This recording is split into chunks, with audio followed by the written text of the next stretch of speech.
the World Economic Forum, in their 24-25 survey, has estimated misinformation and disinformation as the highest global risk over the next 2 years.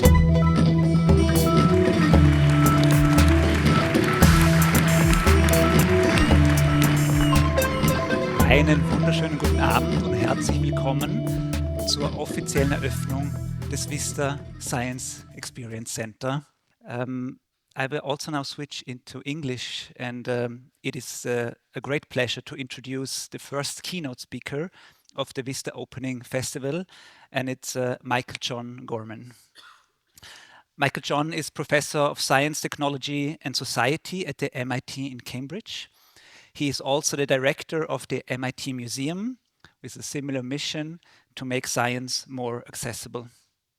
Michael John has conducted research at Harvard, Stanford, published numerous books and articles on the role and acceptance of science.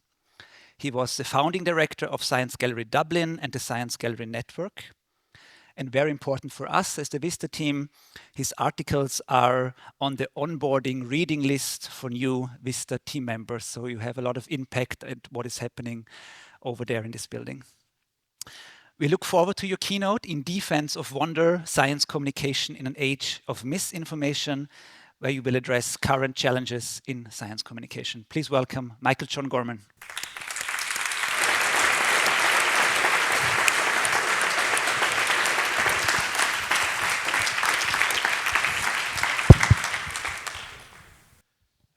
Ganz herzlichen Dank, lieber Christian. Es freut mich außerordentlich, bei Ihnen zu sein, verehrte Damen und Herren. I'm extremely happy to be here in Klosterneuburg, and you know, what an amazing moment with the opening of this new center, the VISTA Center. It was lovely to see all of the excited people there today experiencing these new exhibits, and it really is an exciting moment to be here. I'm going to talk to you, if I can get my slides, yes. So I'm going to talk, as Christian said, about a little bit about wonder, a bit about science communication, and a bit about misinformation. So what you see here is actually, this is MIT in Cambridge, Massachusetts. This is the Great Dome. And this was, about 2 months ago, we had an installation with a projection onto the Great Dome of the eyes of 200 members of the MIT community, with a kind of, you see almost like a constellation of stars in their eyes. And this was generated through conversations they had with an AI about their concerns and hopes for the future. So this was something which was, I think, a moment of wonder for all of us who saw it. Some people thought MIT was spying on them from across the river, but it was something quite prominent. But I want to, before I talk about some of the work we have been doing at the MIT Museum, I want to talk first about a remarkable woman who we lost very recently, sadly, who is, does anybody know who the woman is on the left? Jane Goodall, exactly. And this is Jane Goodall. Actually, she came 2 years ago to visit us in Munich when I was still in Munich, in the Biotopia Lab in Munich, just near Schloss Nymphenburg in Munich. And she's actually smelling the smell of an extinct flower in this photograph. So she's the smell of an extinct flower, which was brought back through genetic analysis of the genome, and that's why she has her eyes closed. She's smelling it. But immediately after this, she went and met a group of schoolgirls. And one of the schoolgirls was doing a science workshop, and she was so emotional to meet her heroine, Jane Goodall, that she immediately burst into tears. And she was in tears, and then Jane Goodall came over to her very quietly, and she said, "Do you want me to show you how a chimpanzee gives a hug?" And then immediately this was the result. So, and it was an amazing moment for the girl, of course, and I think one that she will remember for the rest of her life. Because she may forget what was the science experiment she was doing 10 minutes before this happened, but she will remember this experience, this encounter. And I think this is important because I think human encounters, human connection are really at the heart of good science communication. And I think it's something that I'll come back to again and again in this talk. My own small version of this experience was when I was about 17 years old, and I was a street musician playing music in the streets. This is me playing the clarinet on the right. This photo was in Paris, but we went all around Europe playing music in the streets, and I really wanted to be a famous classical musician, and that was my dream. And I was planning to go and study music, and then when I was traveling, somebody introduced me to a physics professor, who was a professor of physics at Oxford, and in 20 minutes we had a conversation about black holes and Schrodinger's cat and all of these amazing things I'd never heard of in school. And so I decided that's what I want to do. I want to study that. And I applied to Oxford to study physics. And this was an amazing thing. So a conversation, a human encounter of 20 minutes actually changed the course of my life. And this was something which really convinced me, because funnily enough, shortly before the conversation, I'd been visiting the Deutsches Museum in Munich. And it was interesting because I saw all these wonderful exhibits, like one of my favorites, this atomic energy lab, a science kit for using radioactive elements, isotopes. But nobody spoke to me the whole time I was in the museum. So that's not where the encounter happened. So that was interesting. And years back, I look back on that. It's like, why didn't somebody, blow my mind when I went to visit the Deutsches Museum? I was impressed by the exhibits, but there was no human connection. They've got a lot better since then, by the way. The Deutsches Museum now do have mediation and so on. But at that time, it was quite a cold experience. You just saw exhibits. So for me, this was important. The human encounters and conversations are really what spark interest. And when coming back to now, the situation with regard to science communication is quite bad. Obviously, I'm experiencing the situation in the US, but all around the world, the situation is challenging. So this chart on the right shows diminishing confidence in higher education. Many people feel disillusioned or alienated from institutions of research, from universities. The confidence has gone down from close to 60% in 2015 to only 34% or so in 2024. So there's a real issue in terms of a gap between many of the people and universities. There's a disappearance of jobs in science journalism, so there are very few people who are able to really pursue high-quality science journalism. There's a challenge that our social media environment has become extremely toxic, and the amplification of aggression due to algorithms that promote engagement rather than veracity. AI is bringing new challenges in terms of misinformation, also in terms of hallucination. And I was actually at an AI retreat last week in close to MIT, and one of the leaders in this area was saying, actually, hallucination in AI is not going away soon. It's a really difficult problem to eliminate the hallucination of large language models. So it's here for a while yet. And in the US context, and I don't have the data for Europe, but in the US context, only 1 in 6 adults actually actively consumes any science media. So a difficult situation. And in fact, you could say right now engaging in science communication is a big challenge.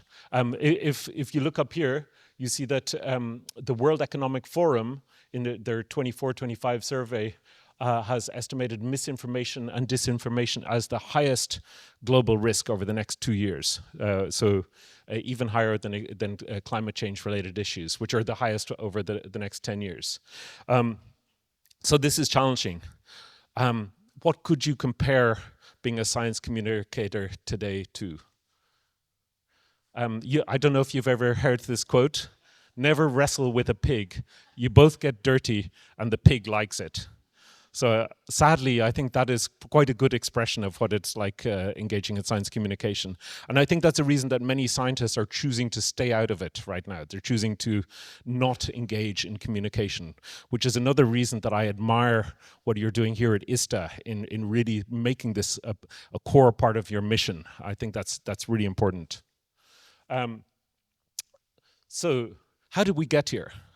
Well, I want to just do a quick excursus into the past. So in the Renaissance, there were cabinets of curiosity, Wunderkammern. And this is an example of a 16th century Wunderkammer in Naples, the Museum of Ferrante Imperato. And these were places of curiosity. They were places of wonder, and they were places where you might have exotic objects from abroad. You might have curiosities, machines, works of art, and nature.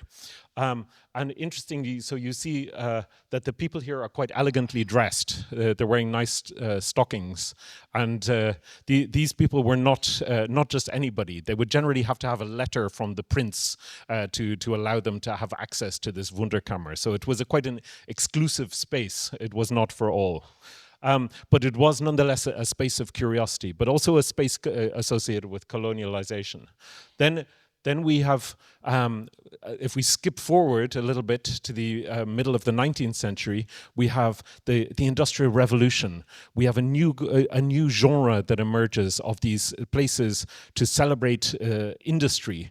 For example, you have the Great Exhibition in London in 1851 in South Kensington, which you see here.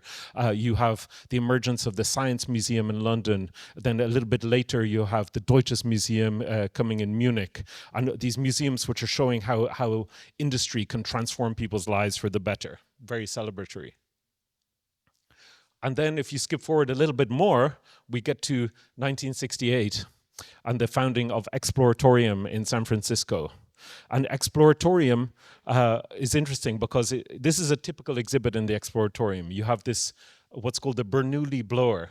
So you have a stream of air coming through the traffic cone, and the beach ball is suspended in the air magically. And there's no explanation, there's no long label saying how all this works. You just have to figure it out for yourself. Now, the Exploratorium was founded by Frank Oppenheimer. And Frank Oppenheimer has a familiar second name, right? He was the brother of Robert Oppenheimer, about whom you may have seen a recent movie. So Frank was really upset about the politicization of science. He was upset that science had, through the Manhattan Project and then through McCarthyism and all of the attacks on the universities, that science had become too political. So in a way, in creating the Exploratorium, he was trying to liberate science from politics, to create a space where you could have childlike play with experiments and phenomena and take science away from the politics that had polluted it. And it's interesting because I think, Mark Twain, the famous writer, once said that history doesn't repeat itself, it rhymes. And it feels like in some ways the moment we're living through now, it rhymes with this moment in the late 60s of McCarthyism and some of these discussions, but it has different characteristics.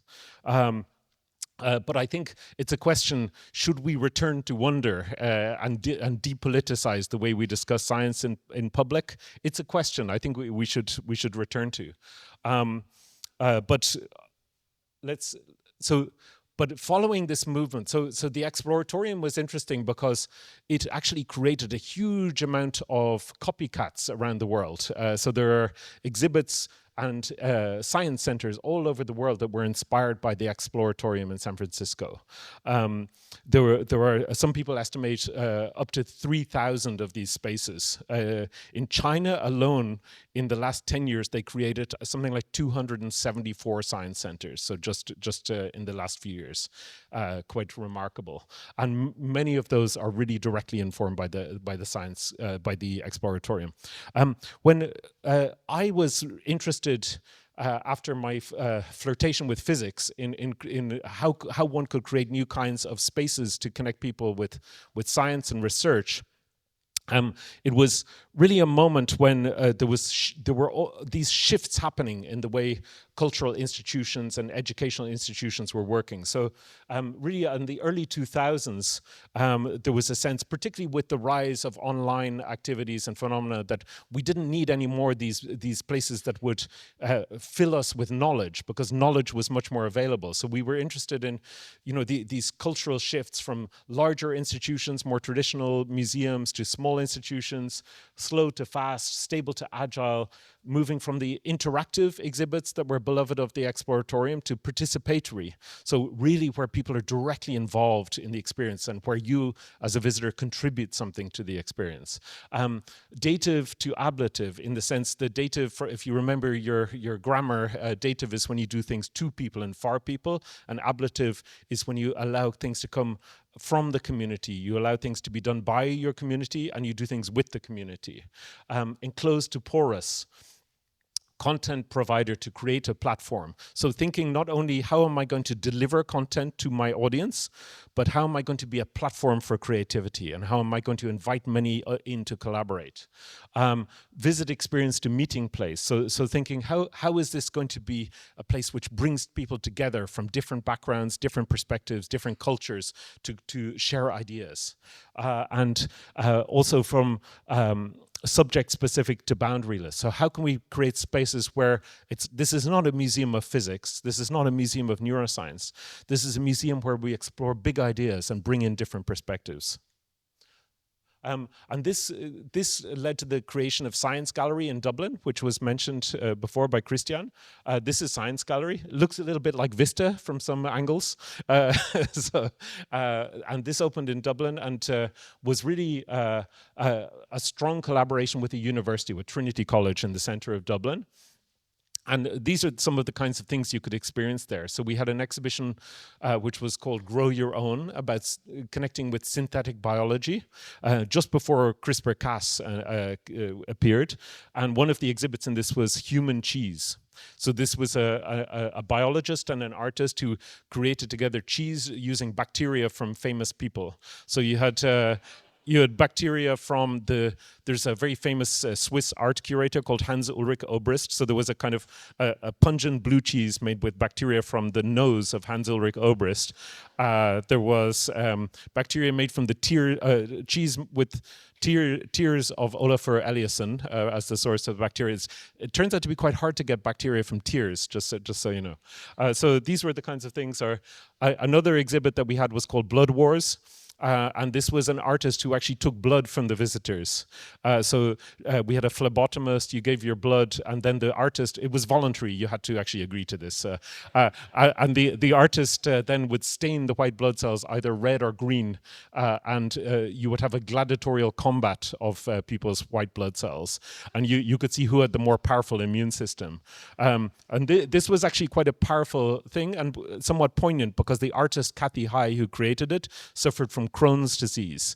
So she always won at Blood Wars because her defense was too powerful. She had an autoimmune problem. Then we had the Love Lab, looking at the science of desire. I actually met my wife at the opening night of the Love Lab. So it was a series of experiments. So the staff said it was a very successful experiment, the Love Lab. But in Science Gallery, we actually we thought of the way we worked as this sort of idea collider, something that was gathering ideas from all these different communities and then bringing them together and connecting them with the public.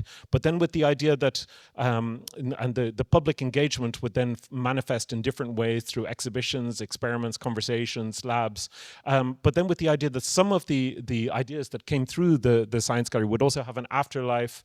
They would lead to research publications, sometimes collaborations between artists and scientists. They would lead to products or social projects, touring exhibitions, artworks that had been commissioned. So it was constantly cycling, and with input from the community into this cycle, and always sources of fresh ideas from outside. And of course, the university partner was very important to this. So I think this, in a way for ISTA, with, how is this VISTA, this beautiful thing you've created, how is it going to continue to cycle? How are new ideas going to constantly come into it, drawing from your community and also from the communities around it? And I published a book about that called Idea Colliders, which Christian mentioned.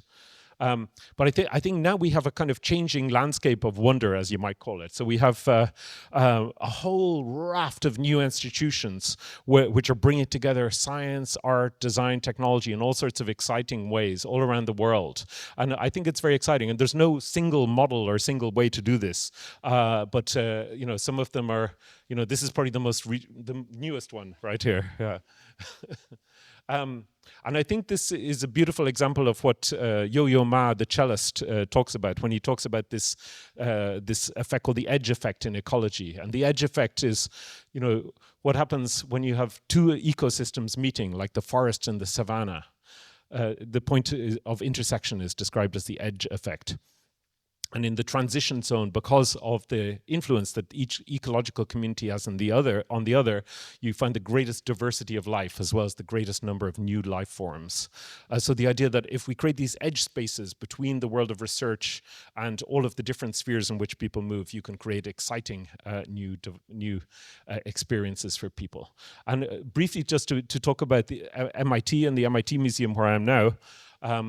So the MIT Museum is one such edge space. So we have a new MIT Museum, just 2 years old, right on the edge of the MIT campus. It's this building here, and this is right in Kendall Square. So it's a very public, visible location. Kendall Square is the world center of biotechnology. It is a place where you have huge numbers of AI companies, AI startups, and biotech companies. It's where you have companies like Moderna and many others, Biogen, etc. So it's a very fertile area, a very creative area. Just to give you one example of an exhibition that we have there right now, it's called AI Mind the Gap. So it's looking at all of the questions about AI, where AI has come from, so the pioneers like Marvin Minsky and Claude Shannon, but then also the ethical questions around AI, the questions about creativity together with AI, question about deep fake and misinformation, and how you can detect a deep fake. And I just wanted to mention one project that we're working on right now, where we are actually working with researchers who have developed a debunk bot to debunk conspiracy theories using AI. So we often think that AI is the cause of a lot of misinformation, but it turns out that if you have an 8-minute conversation with this chatbot, your belief in a conspiracy theory will be reduced on average by 20%. And after the 8-minute conversation, 25% of the people who were believers in the conspiracy theory become skeptics. They no longer believe the conspiracy theory. So it's a really extraordinary effect. This contradicts a lot of what people thought about conspiracy theories. People thought that they were so connected with your identity that you would never abandon it through facts alone. But it turns out, if you're in conversation with a chatbot, it's very polite. It has two properties. It's very polite, number one, and it also is omniscient, more or less. So it has all the facts at its fingertips. And this combination turns out to be really valuable. And we're actually currently working with the Copernicus Science Center in Warsaw to create a speech version of this chatbot with the idea that it would be a kiosk.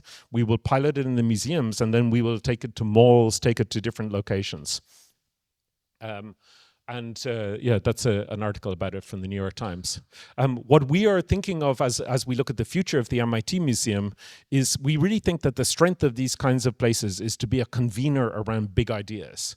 So how can we really bring together people from all different disciplines with the public and dive into the big ideas and topics, whether it's the brain or oceans or breath or play or cities or time.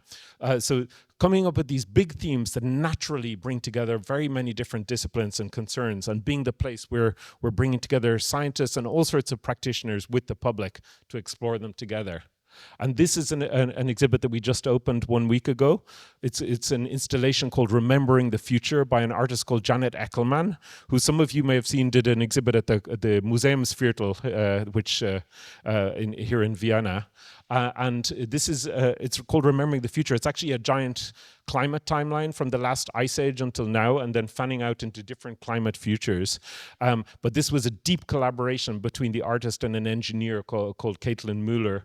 And these kinds of collaborations, the beauty of it is that not only does the artist develop something new, but also the engineer developed a completely different way of working with soft structures, which she can then use in building buildings with less of a climate footprint, using these tension structures. So mutual exchange between scientists and artists is very important. We are also now talking with many, also here in Austria and friends in Ars Electronica and so on, about what we're going to do next year, which is the first ever MIT Future Fest. So we really think it's an important moment for universities all over the world, but also very much in the US, to find new ways to engage with the public and to ignite that fascination for science again. So I'll leave you with these three thoughts. People trust people. It's commonly said in the advertising world, and it's true. So don't try to get people to trust science. Get them to engage with the humans that do the science. You know, really, the human connection is fundamentally at the core of what we're doing here. So a lot of the problems that we're experiencing in so many domains right now are problems of human connection.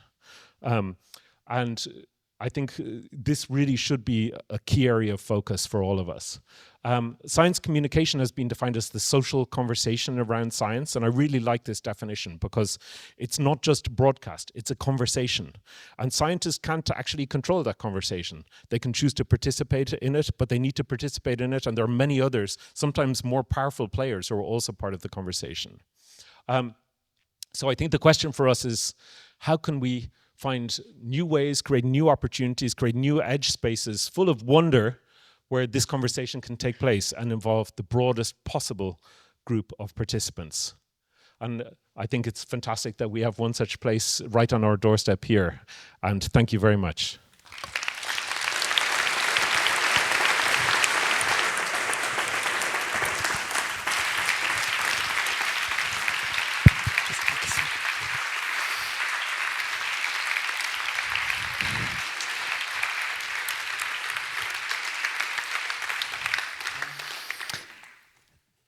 There will be time for questions, but we now continue with the panel discussion, and then after the panel discussion there is room for questions, and I would love to invite you, Gaia, to join the discussion. Stephanie Kneißl, the curator of our first exhibition, and Katharina Brandl, a curator from the art world and not necessarily from the science world. I would like to start with you, Gaia. I imagine you hearing this, what Michael John is telling you, you see how much he influenced us and why I'm so happy that we have him as a keynote speaker for this opening festival.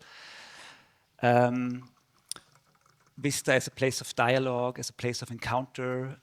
Everything is about the people behind science, the process behind science, and not about the facts. I'm not so sure about the cheese experiment, to be honest, but yeah, this idea of a place of encounter. Yeah, that's kind of. For you, Gaia, one question. Hearing also what Michael John was saying, what, in your opinion, so what is the big vision behind this VISTA Science Experience Center, and what makes this place and also being embedded in this research campus so unique, and why is it a good opportunity to exactly allow this conversation with scientists and this contact and this social interaction with science? Yeah, first of all, thank you very much. This was really inspiring. And I think I would start maybe from the building. So many of you have seen probably by now. And I think the building really reflects what we want to do with these activities. The building is very transparent, and I think transparency is one of our values. And we want really to engage with people, and we want people to be able to see what we are doing here. And so that's why I think, and you actually, Christine, already said yesterday, those mirrors. So the roof of this building has about 9,000 tiles that are those little mirrors. And I think this really reflects all what is done here at VISTA.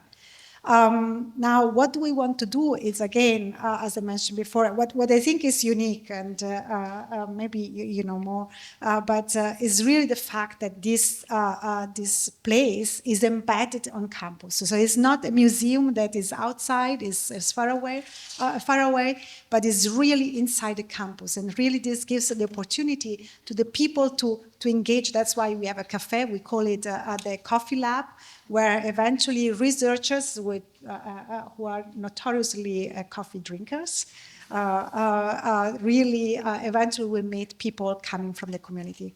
But I also think that now, as looking at your presentation on this picture from Naples, it was very interesting because if you read the book of Eric Kandel, is a neuroscientist like I am, and he has a book about Vienna and the beginning of the 1900s, and so science, art, and philosophy.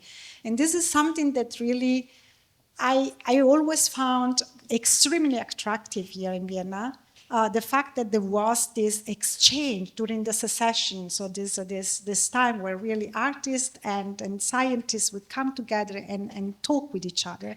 And so I want to bring the point that maybe this initiative, or we have to see this initiative, not just for us to go to the people and you know, to lecture them on something, but actually it's a real exchange. So what I'm doing here now is asking for your help, because I think scientists also need this feedback. And eventually we also come with new ideas by having this exchange. So I think this is what I would see as I have as a vision for VISTA. I do have a follow-up question. I didn't introduce you, Guy, a bit because you're, of course, Vice President for Science Education, but your main job is that you're a professor for neuroscience here at VISTA, and you, with your research group, you study the genetic foundations of brain development. How can we, you know, everyone is busy here, all the scientists are busy doing their science actually, and how can we, you know, how can we motivate them to, there will be a next exhibition, and how, what is the incentive that we give to the scientists here on campus to know that this is cool, be part of it? So what are your opinions on that? Well, I think first of all that it's true, we are all busy, but on the other side, that's what I believe also, that we like to communicate with people. This is also what you mentioned before. Before I was telling, I think you may met the exhibition downstairs, and I met a few of you. And I was literally, so before I was saying that I was in tears, I was literally in tears. And the reason why I was in tears is that is the social contact. I am a social person. I study in the lab, actually, social and social cognition and disorders linked to sociability problems. And it's really true. So before I was saying to Martin, because there's a lot of normal people here around. And you know, this is what we need. So the fact that, so I think that this idea that scientists don't need that, and we just like to do, you know, our science and we are like a rat in the lab, is not really true. We find inspiration by talking with people. I find inspiration by talking with people that know things are completely different from what, so different backgrounds. And so I really want to engage in that. And so I think that really this is the main motivation that we need to give also to our scientists, that ideas are not necessarily coming all the time by looking at books and facts that they were learned or made years ago, but they're really that it's a discovery that it's something that we are doing also together, and so that we find a lot of inspiration also from people, from questions, simple questions that eventually today are going around the exhibition, and people will ask me very simple questions, and eventually I will not have the answer. So maybe this will click, and eventually we'll go back and ask some of my students or postdocs to do something. So I really think that it's just about understanding how, how useful it is for both sides. Okay, great. So I will pass on to Stephanie Kneiss. She's a designer, curator, and she develops exhibitions that explore the intersections between science, art, and design. She's part of the curation team of our first exhibition that you see downstairs, Science in the Making. She talked a lot to scientists. She took a lot of inspiration out of these conversations. I hope that it was vice versa, that also that you inspired the scientists with your approach. And I would be interested, could you please share us some insights into the curation process of this first exhibition? You're working here on a research campus, trying to make the science here at least a bit more accessible. How did it happen? How did you approach this first exhibition? I mean, I think the first thing was that Gaia sent an email to everybody and was like, you will get an email from the curators, please meet with them. And they luckily all did, which was a very nice thing. But I think what really was that also, as you said, the scientists really enjoy talking about their work. They're really good talking about their work. But I think something that we also had to learn is how to ask the right questions to get the answers that were a little bit unexpected, or that we could kind of like tease out the things we could actually fill an exhibition with. Because something that maybe the scientist says to explain the research is not necessarily something that we think makes a good exhibition, because it's the unexpected things. It's a personal story. It's one image that you can then kind of tell much more about, or it's a little weird fun fact that they might not even care about that much, because it's just their everyday life, but we thought was really interesting, and then kind of started to build a narrative out of that. So really, this is really what came first. And I think something that also helped is that none of the people who are in the curation team have a science background. So we really asked questions, like probably the visitors in the center, we just asked questions because we were interested in it. And they really had to explain everything to us. Like we don't know anything about it because we didn't. And and then I think it was really a really long back and forth, kind of trying to figure out what are the stories we could tell and how we can tell them, and fact-checking again and again. And I think it was also, we tried to find opportunities to kind of look at things from different angles. So kind of like find overlaps in different research groups, or find overlaps in where the researchers are collaborating and things like that, to kind of like, get an maybe more intimate look into science, and also one that can only be on show here because it's so closely related to the people that actually work here and do the research here. So, I mean, there was a lot of conversation between the curation team and the scientists, but we also have a lot of art science projects in there where we try to link scientists with artists. Can you tell us a bit more how this collaboration worked out? Kind of a little bit, some of the projects we just brought in because we thought it made a really nice link to some of the research that already happens on campus. Or we could contextualize. I think we actually have one thing in the exhibition, this cloud, icy bodies it's called, this cloud thing, and it's, I think, a exploratorium staple.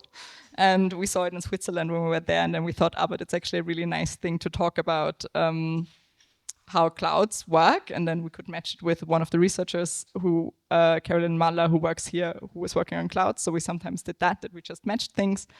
But then also sometimes it was a really big pleasure to just bring together artists and scientists and just have them run for a while and then see what they came up with. And I think that was really, really, for us, incredible joy to just see that they really inspired each other and then came up with things we could have never thought about.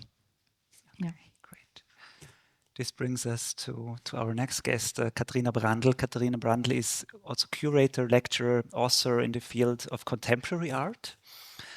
She studied political science and art history at the University of Vienna and critical studies at the Academy of Fine Arts in Vienna, and obtained her PhD in art history in Basel.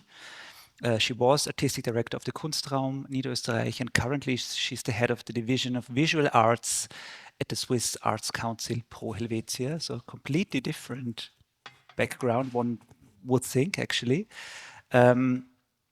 But you also worked a lot in these art science collaborations. But first question, Katharina, what role can art, and you worked a lot with media art, play in making science more accessible to a broader public? I think that in my role here to speak as the only art historian on the panel, I would need to say, obviously, art has a role for itself. It shouldn't serve any other purpose. But obviously, I think one thing that was in the academic discussion about the term contemporary art, let's say 8-10 years ago, that inspired me a lot was actually the contribution by Juliane Rebentisch on the definition of contemporary art, that it's actually an art that is not just produced by our contemporaries, but rather that deals critically with its own present. And I think this can also refer back to, let's say, a time that we're living in that is very much, first of all, of course, ingrained with this mistrust into science. So the question of how we deal with science is extremely important, and also our engagement, of course, with technological advances at the moment, and how we live with those technologies. So I think to think about contemporary art today automatically means, in a way, how can we critically refer to those topics, to science and technology at the same time. And so, yes, I maybe wouldn't say that it should serve a role of mediation, but also when I went through the exhibition, obviously what I saw is that this very human idea of, Michael, as you said before, curiosity and wonder that both can spark. I mean, I don't want to be cliche, but we all know that behind scientific engagement and also often behind artistic engagement is this very basic notion of wanting to bring new knowledge into the world, right? And I think if you then look also at the explicit artworks in the show downstairs, the parts that are not per se mediation, it is also, again, this idea, how can we, for example, if I think about the work by, you have to help me with the name, the work that created a visual representation of electronic, you know what I'm talking about? Maybe it was the name of the work was Xero, I think. Xero, okay. Exactly.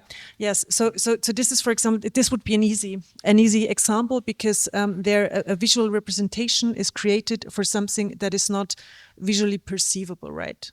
It's about electronic currents, so it's something that I personally normally cannot see. So the artist is working with a specific technique that creates a visual representation. One can say this is inspiring, beautiful, whatever it is, things that you would use to describe your aesthetic experience, but one could also say this is also a new information that the artist brought into the world for us to understand a natural phenomenon, for example. And this is, I think this is extremely exciting to me, always again to see and to understand what aesthetic experience actually can add as a surplus in a way. To understand scientific processes, but also to understand our contemporary world at large, honestly. So I'm not sure if I answered your question, but I could go on 15 minutes more, but you have to give me a sign, Christian. No, but it's really, you made a very good point, because it was important for us also that we have a lot of really beautiful objects in there. It's the Xero, it's also the icy bodies, the clouds, because it's also nice when people come and just look at it and say, wow, that's wonderful. And maybe some of them want to know the science behind it. Maybe others are just inspired and they don't care about the science behind it. That's also totally fine. But this was the idea of that we need to create something beautiful, because that also, connects you emotionally to science when you see, wow, it's beautiful. I don't understand it, but at least it was a positive experience here.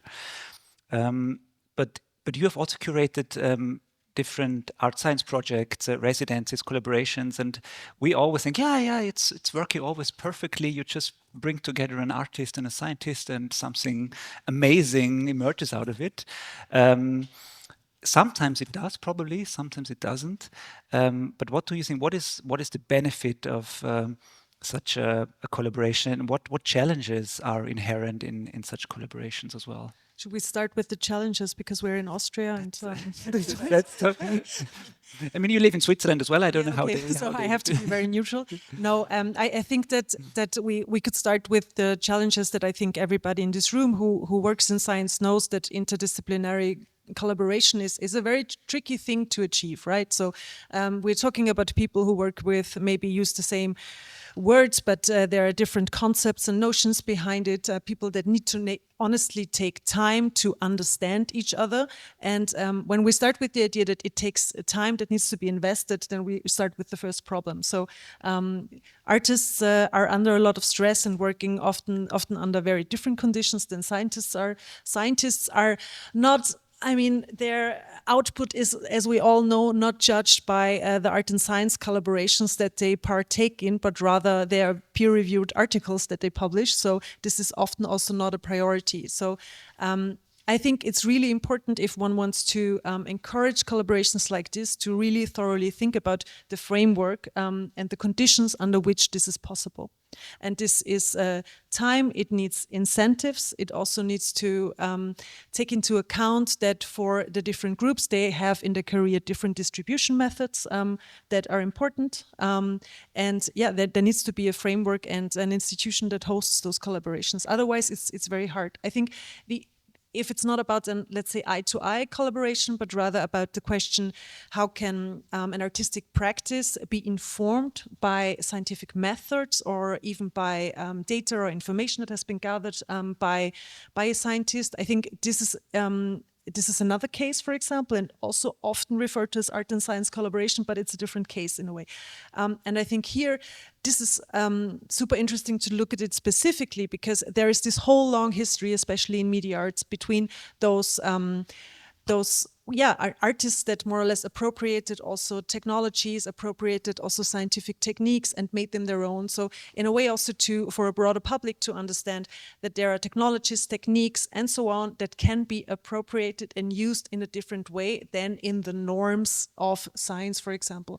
And I think this is also an extremely powerful tool that artistic practices can have because they also make science approachable, not in the sense that, that would produce scientific results in the field of science, but rather to produce something else with the same methods and also show that this is, in German you would say, also a Kulturtechnik. Yes. Okay, thanks a lot. Michael, John, we are reading your books and in your book, The Idea Collided, The Future of Science Museum, it influenced us as well, of course. And you discussed the concept of piercing the filter bubble. There's a chapter on that. And it's in the context of science museums and social capital. So it's all about encounter and it's not about cultural capital that we are transmitting, but more social capital because you want to meet people, like what you said about that you had the discussion with a professor at Oxford and he convinced you to come to study physics.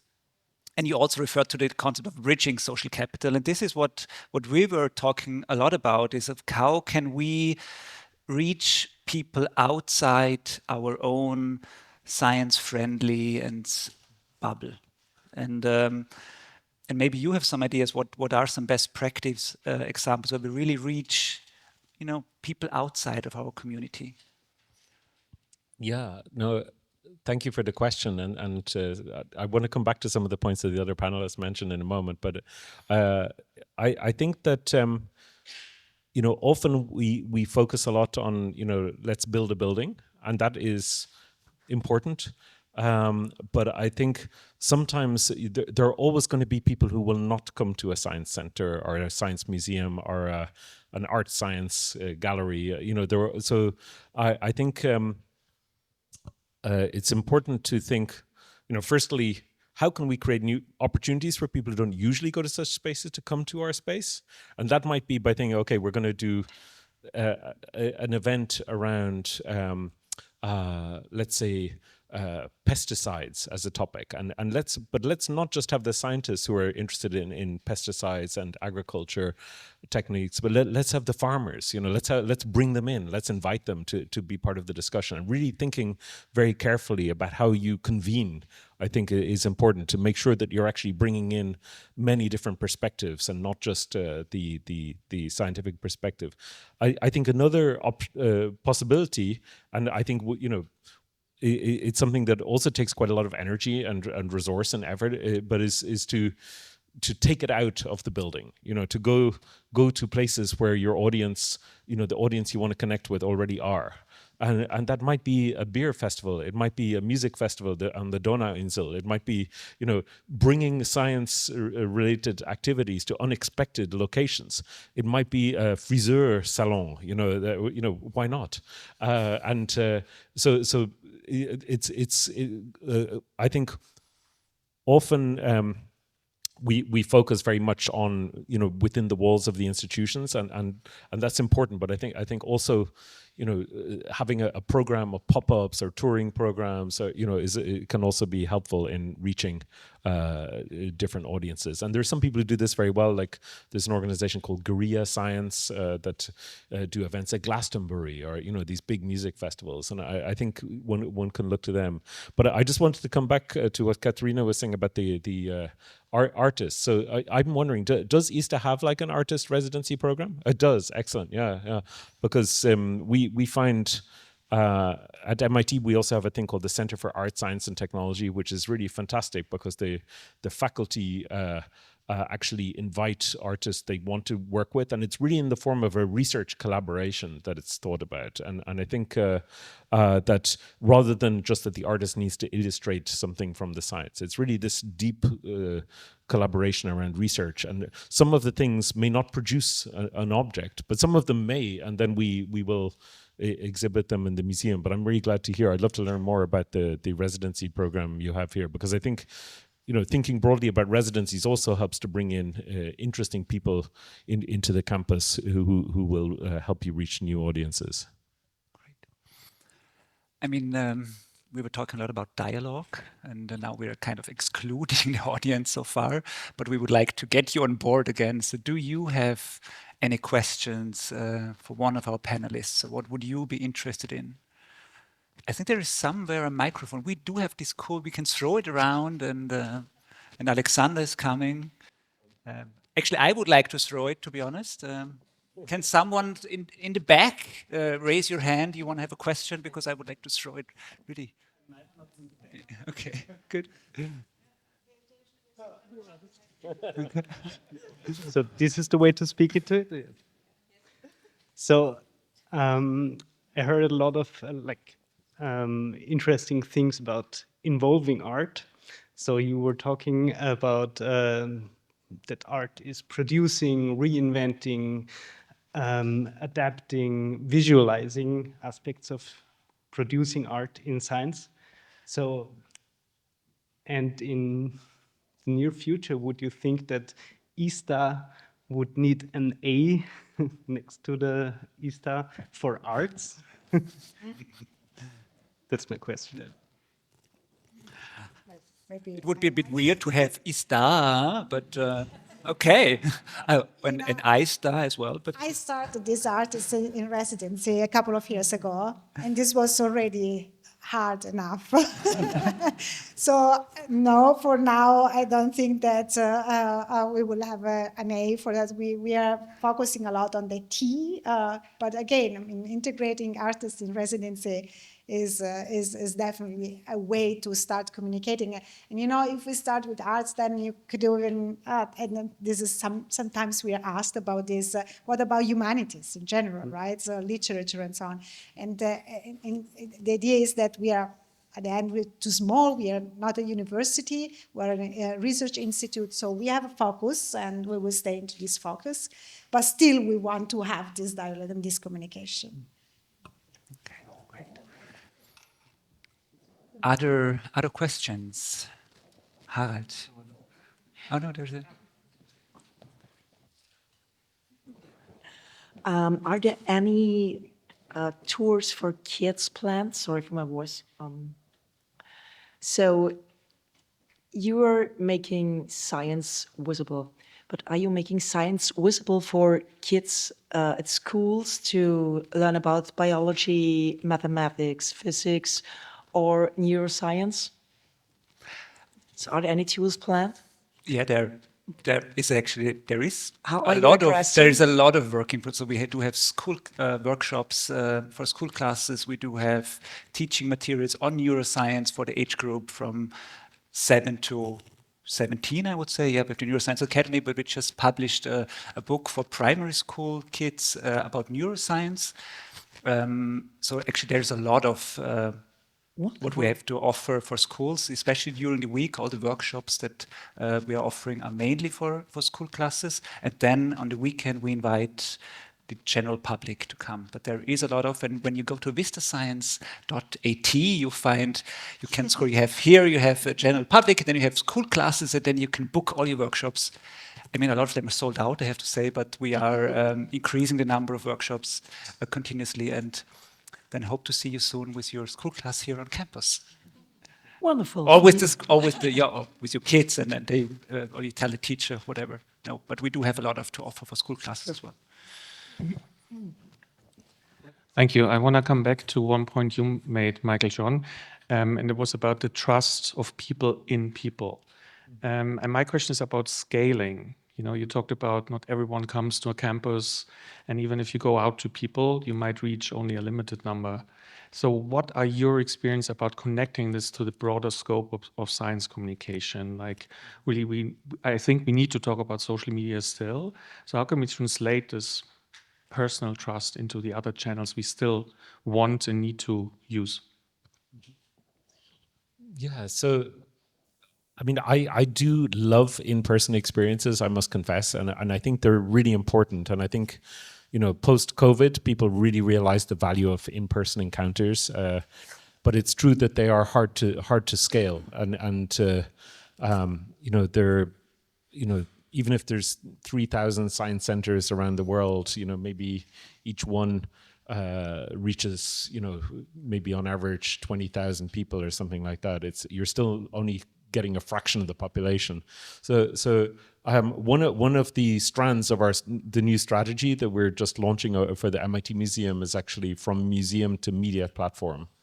So that's a key pillar of our strategy. So we really feel that because of where we are, and this amazing ecosystem of humans that we have around MIT, it's kind of like we're sitting on a wine lake of amazing content. So really thinking about how we can actually, you know, reach a much larger audience with that content is a key part of our goal. And often that won't be just on our platforms. So often it will be through collaborations with others. So there's, for example, there's a YouTuber called Hank Green, who's a famous science YouTuber, and he was in the museum a couple of weeks ago. We did something with him. So thinking about who are the because a lot of people trust Hank Green, right? I mean, they may not trust us because they don't know us, but they trust Hank Green. The MIT brand also has a certain amount of trust built into it. So I think one can work with these kind of multipliers but obviously one has to relinquish a certain amount of control when one does that, when one works with people who have their own channels and wider platforms.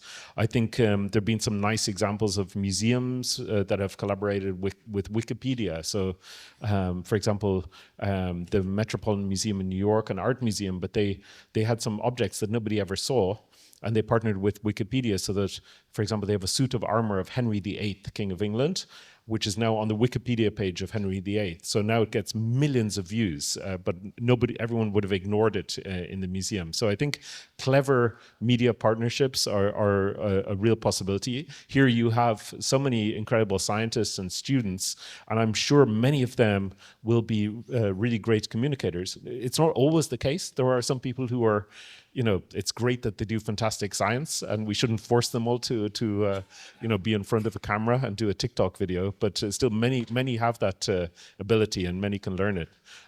Just one final thing I would say is I think there's a real need to build science communication into the education of the next generation of students. You know, here you have your PhD students, to really build it, because even if someone's not very good, they can learn to do it better. And there are so many different ways of doing science communication, and to actually give people credit for that, to recognize it, to build it into the undergraduate curriculum in universities around here. I think that's really, really important, because we've seen the problems that occur when science is so disconnected from the public, and to actually make it part of everybody's science training, that they are actually learning to do science communication, I think is very important. And, you know, VISTA could be a place that is a catalyst for that and a platform for it. And of course with the students here, but, you know, why not have students from all the surrounding universities also getting involved? Great. Speaking of an ecosystem of amazing people, we do have amazing scientists here on campus. We do have amazing curators, science educators, communicators, art historians. And so this, I would like to end the discussion here. Join us and also follow us on our social media, vista.science. Then you will get the program for the coming weekend and all the inspiring content that we are producing over the next months. Thanks a lot for joining us.